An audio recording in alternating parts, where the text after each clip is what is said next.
영화 벤허를 보면 벤허는 사람의 이름으로 이스라엘 귀족입니다. 예수님과 같은 시대에 같은 나라에 같은 나이의 남자로 나옵니다. 벤허가 어떤 할아버지를 만나게 되는데 이 할아버지는 먼 동쪽 나라에서 사람을 찾기 위해 왔다고 했습니다. 30년 전에 이 땅을 와본 적이 있다고 했습니다. 그때 배웠던 아기가 이제 어른이 되어 공생애를 시작을 했을 텐데 그분을 만나러 왔다. 이 할아버지가 바로 동방박사 중에 한 사람이었던 것입니다. 그리하여 이 동방박사가 벤허를 예수님께 인도한다는 그런 이야기입니다. 정말 있을 법한 이야기지요? 그렇다면 동방박사뿐만이 아니고 아기 예수님을 뵌 적이 있는 사람 중에 이후에 예수님이 공생애를 시작했을 때 예수님을 뵙기 위해 찾아왔을 사람이 또 있을 수 있습니다. 혹시라도 예수님을 찾아온 중풍병자가 혹시라도 목자 중에 한 사람이 아니었을까? 30년이 지나가면서 연로하고 이제는 병이 들었는데 이 목자가 병을 고쳐달라는 이유만으로 예수님을 뵈려고 한 게 아니고 그때 배웠던 그 아기 예수가 공생애를 시작했다는 소식을 듣고 예수님을 만나기 위해 찾아왔을 가능성이 있습니다. 그렇다면 예수께서 그들의 믿음을 보셨다고 했는데 그 믿음이 반드시 지붕을 뚫은 데에서만 있었던 게 아니고 오래전 천사의 한 말을 기억하고 그 약속의 성취를 보려고 하는 데에서 이 사람의 믿음을 보셨을 수도 있는 것입니다. 여러분, 아기가 태어나면 온 집안의 큰 기쁨이지요. 사람이 다 기뻐하고 많은 기대를 걸고 많은 소망을 가집니다. 아기는 그야말로 기쁨 덩어리, 행복 덩어리, 소망 덩어리에 장차 이 아기가 커서 무엇이 될까? 왕자가 될까? 공주가 될까? 가수가 될까? 훌륭한 사람이 되어라. 행복한 사람이 되어라. 바른 사람이 되어라. 그러나 아기가 자라면서 미운 4살을 통과하고 미운 10살을 통과하고 아기일 때의 예쁨은 사라지고 미운 사람이 되는 점점 아기일 때 그 기쁨, 예쁨은 사라지고 점점 더 번민이 많은 사람으로 변모하게 되지 않습니까? 만일 아기였을 때 사람이 가졌던 기대, 가능성 이것을 어른이 된 후의 모습과 비교한다면 매칭이 안 되는 사람들이 꽤 많을 것입니다. 그 예쁨은 다 어디 가고 애물단지가 되었을까? 그때의 소망은 어디 가고 걱정에 가득한 사람이 되었을까? 그러나 예수님만큼은 할렐루야 탄생하실 때 그 기쁨, 그 놀라움, 그 선하심, 그 가능성, 약속이 어른이 되신 후에 그대로 보존이 돼서 어른이 되었을 때 그것을 이루신 것입니다. 할렐루야. 천사가 한 말 그대로 되었지요.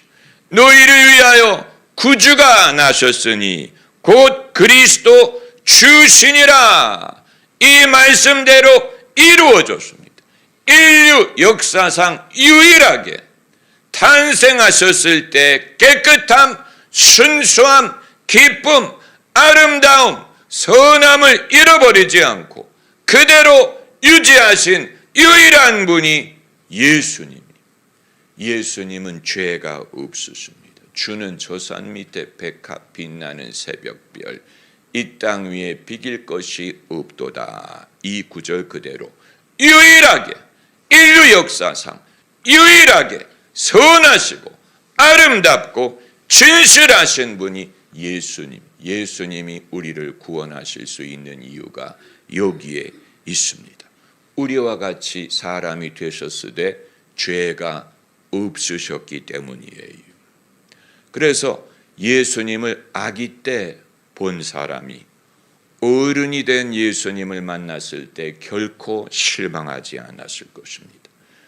하나님의 약속이 그대로 성취된 것을 보았을 것입니다.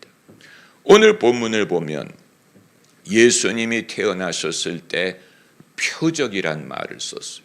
천사가 말하기를 뭐라고 말했습니까? 12절에 너희가 가서 강보에 쌓여 구유에 누인 아기를 보리니 이것이 너희에게 표적이 되리라. 표적이란 말을 했어요. 표적이란 말은 예수님을 알아볼 수 있는 증거를 말하는 것인데 무엇이 표적이라는 얘기입니까? 구유에 탄생하신 것이 표적이 된다. 이게 어떻게 표적이라는 말이냐? 이후에 예수님이 어른이 되셨을 때도 예수님이 구주라는 것을 알아볼 수 있는 그 표적, 그것이 십자가였기 때문에 애기였을 때 구유에 탄생하신 것이 이 겸손한 예수, 그 어린 주 예수 누울 자리 없어 귀하신 몸이 구유에 있네. 태어나셨을 때 그 구유가 표적이 돼서 이후에 십자가에 달리신 예수님을 통하여 이분이 그분이다. 이분이 그분이다. 예수님이 변하지 않았다. 태어나셨을 때 그 표적, 그것이 예수님이 십자가에 달리실 때 그대로 표적이 되어서 이것을 보고 이분이 구주라는 사실을 사람들이 알아볼 수 있었던 것입니다. 바리새인들이 예수님에게 늘 표적을 보여달라고 요구해요. 표적을 보여달라. 표적을 보여주면 믿겠다. 이 요구에 예수님이 내가 무슨 표적을 보여줄 수 있느냐? 십자가 이외에는, 예수님의 죽음 이외에는 표적을 보여줄 수 없다. 바리새인들은 그걸 못 알아들었죠. 무슨 말인지 못 알아들었어요. 그러나 탄생하실 때부터 예수님을 예수님으로 알아볼 수 있는 표적이 있었어요. 태어나셨을 때는 구유였지만 이후에 예수님의 십자가의 낮아짐, 당신을 낮추심, 예루살렘에 들어가실 때 남의 나귀를 빌려 타고 들어가신 것, 남의 다락방을 빌려서 만찬을 나누신 것, 그리고 험한 십자가를 지고 돌아가신 것, 여기에 이분이 하나님의 아들이요 우리의 구주라는 표적이 있었던 것입니다. 믿는 사람에게는 이 표적을 탄생하셨을 때도 알아보았고 예수님이 돌아가실 때도 알아봤습니다. 손의 못자국을 보아 알겠네. 할렐루야. 그러므로 예수님의 구유에는 일종의 돌잡이 같은 의미가 있었어요. 돌잡이. 우리는 애기 돌잡이 할 때 그 앞에 좋은 것만을 갖다 놓습니다. 거기 나쁜 거 하나도 없어. 오래 살라고 시를 갖다 놓고, 공부 잘하라고 연필 갖다 놓고, 글 잘 쓰라고 붓을 갖다 놓고, 의사가 되라고 청진기 갖다 놓고, 판사가, 어떻게 한 사람이 이거 다 될 수 있는지 모르겠지만 판사가 되라고 의사봉 갖다 놓고, 장군이 되라고 검을 갖다 놓고, 연예인 되라고 마이크를 갖다 놔. 그리고 부자가 되라고 돈을 갖다 놓습니다. 보통 돈을 잡을 때까지 계속 잡게 하는 것 같아요. 그런데 예수님에게는 태어나실 때부터 장차 인류를 구원하라고 구유에 태어나신 거예요. 이게 예수님의 돌잡이와 같은, 이게 표적. 그래서 정말로 예수님은 이 세상을 구원하기 위해 십자가에 달려 돌아가신 것입니다. 여러분, 소위 the first Christmas, 첫 크리스마스가 오늘 본문의 사건 아닙니까? 첫 크리스마스.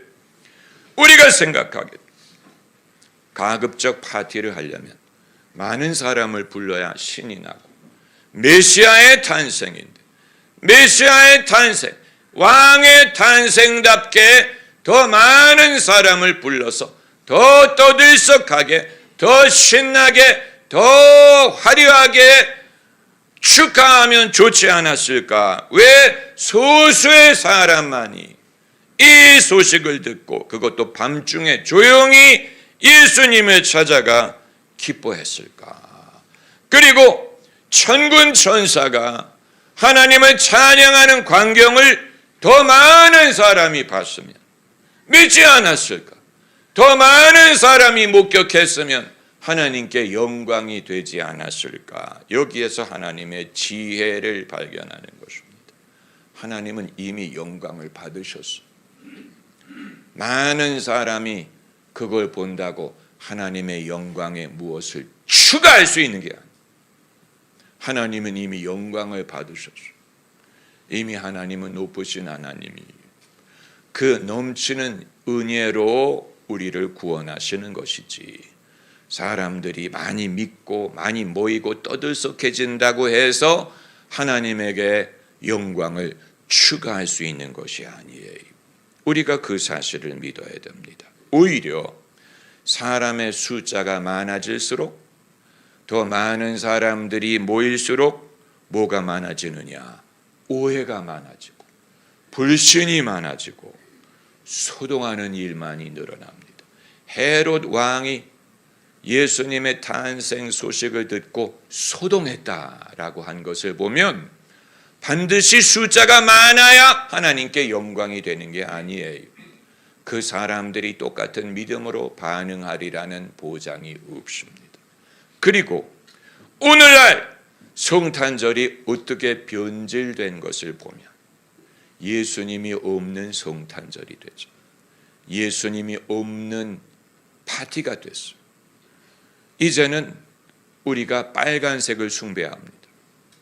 성탄절을 상징하는 색깔이 빨간색이기 때문에 빨간색이면 사람들이 성탄절이라고 생각을 합니다.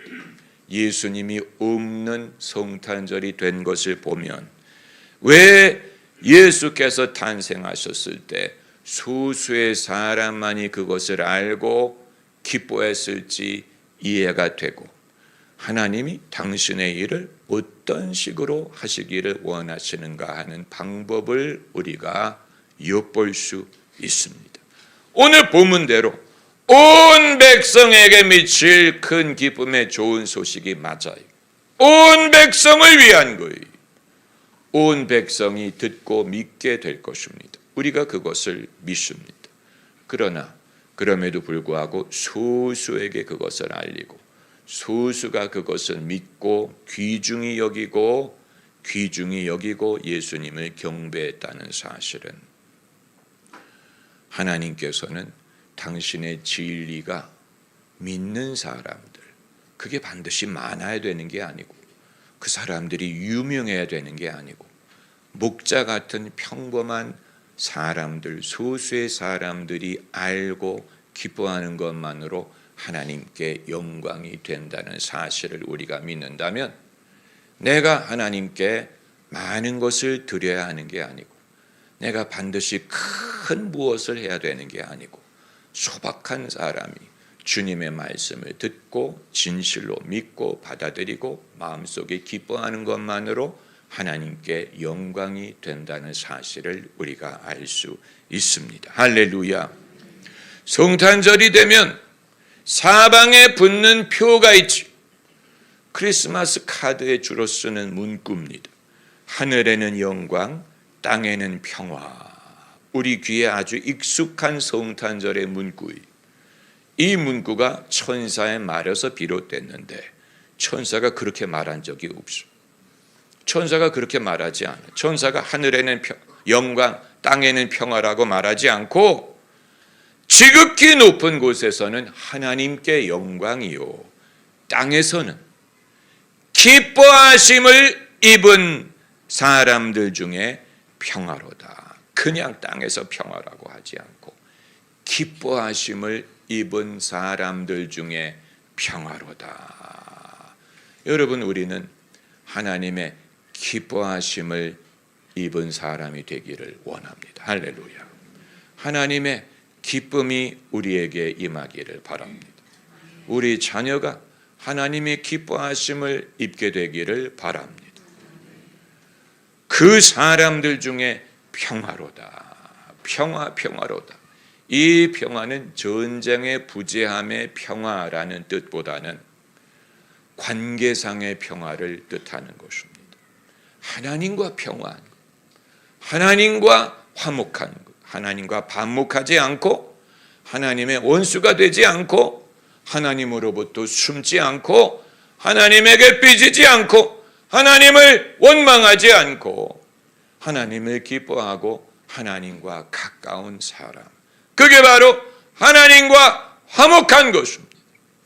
주님이 우리에게 주시는 평강, 가장 위대한 평강의 면모는 하나님과 평화한 것. We have peace with God. 하나님과 평화를 누리자. 이게 없으면 다른 평강이 불가능해요. 하나님과 화목해야 그 이외의 것이 가능합니다. 하나님과 화목하게 하기 위해 예수님이 우리 죄를 대신하여 십자가에 달려 돌아가셨어요. 예수님의 십자가의 공로에 힘입어 우리가 하나님과 화목할 수 있는 거예요.